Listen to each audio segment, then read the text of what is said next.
Hi guys, Dorothy here, Professional Astrologer. Today I'm going to talk to you about the eclipse on July 16th, full moon lunar eclipse in the sign of Capricorn. But first I want to address a little bit about Mercury retrograde, and we'll touch on a few other things that are going on this week. So don't go anywhere, I'll be right back.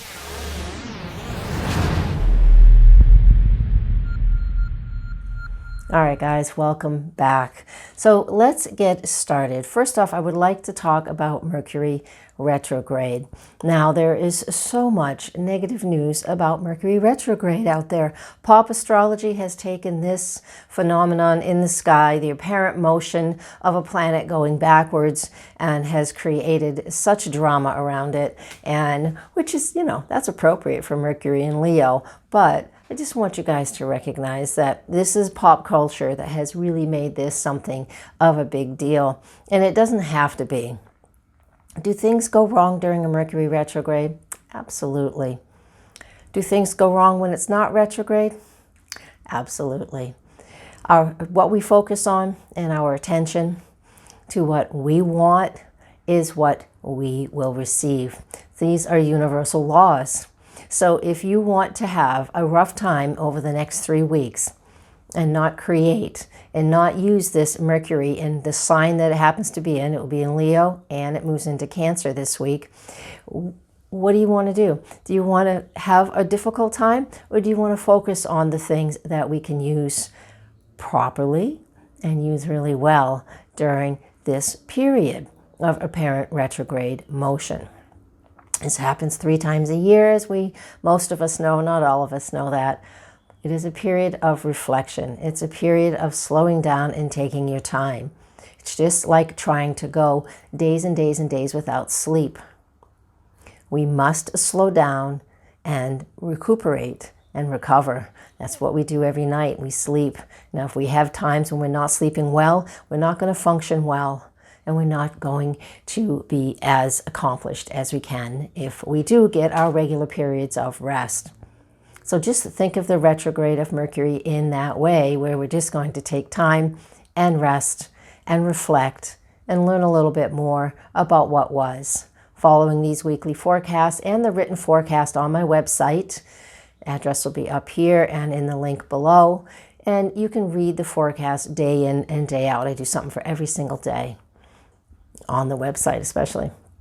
You get on my newsletter and I will email them to you as well. So in the meantime, let's get started with the forecast for July 16th. Now we're going to start, I shouted myself. We're going to start with Monday, all right, July 15th. And basically all I want to touch base with is the moons in Capricorn. So we're really starting to feel the energy of what's building to the eclipse on Tuesday. And Tuesday, July 16th, the eclipse is at, I don't remember, 5:38 p.m. East Coast time. So all of Monday and moving into Tuesday, that Capricorn moon is letting us know that we can start to feel grounded. We want to feel grounded. Now, what does this eclipse and the energy of Saturn in Capricorn, Pluto in Capricorn, Moon in Capricorn, what does all of this have to do for us? It is bringing up fear in a lot of people. Now, I don't like to talk about what's going on in the world because my purpose, what I want to do, is to empower you to make choices based on personal information. So I don't talk too much about politics and what's going on in the world, but it's hard not to see some of it, right? I don't have my head in the sand. I know what I'm doing. But the point is, the Capricorn full moon, right conjunct with Pluto, all right, is strong. It's just beyond Pluto. It's very strong. Saturn, Pluto, as they've been conjunct off and on through the year so far, they won't peak until January of next year. The point is, fears are coming to the surface. Things are falling apart in some ways, and in some ways with that happening, we're able to see where we are firm and solid in our foundation and the structure of who we are and what we believe in. Beliefs are being shaken in some people, maybe not in you, and I hope not, but if they are, it gives you an opportunity to learn and grow. What do I believe in now? Because this is what we are here for. We're here on that cutting edge of experiencing life and experiencing things, so the soul gets to learn and expand and grow. This full moon in the sign of Capricorn and as an eclipse is really pushing us and focusing us on that, what is solid for you, for me. All right. Now, let me look at my notes. This full moon lunar eclipse is part of a lunar phase family, they're called. And it started back January 16th, 2018. We had a new moon at a very similar degree. It was like about 26 Capricorn. Today's July 16th eclipse is at 24 Capricorn. So lunar families start with a new moon. So it started January 16, 2018, and give it a month on either side. What did you begin then? This new moon back then is related to first quarter moon in October 2018 and to this full moon, July 16, 2019. So these dates again will be listed here, and I'll have it in the written forecast on my website. I want you to look at what did you begin around that January date in 2018. By the time we got to October 2018, we would be able to see some of the fruits of our labor. This eclipse on July 16th, this full moon, is now illuminating everything we need to see. It's like a harvest time. It's time to pluck the fruit, pick the vegetables. What have we accomplished? And in that time period, right now, July 16th, we're also able to see what's not working. And then we're able to release it and let it go. So you have some homework, if you will. Look back to January 2018, October 2018, and how does it relate to what's going on in your life right now in July 2019. So that's the assignment, and that's what we have going on with this eclipse.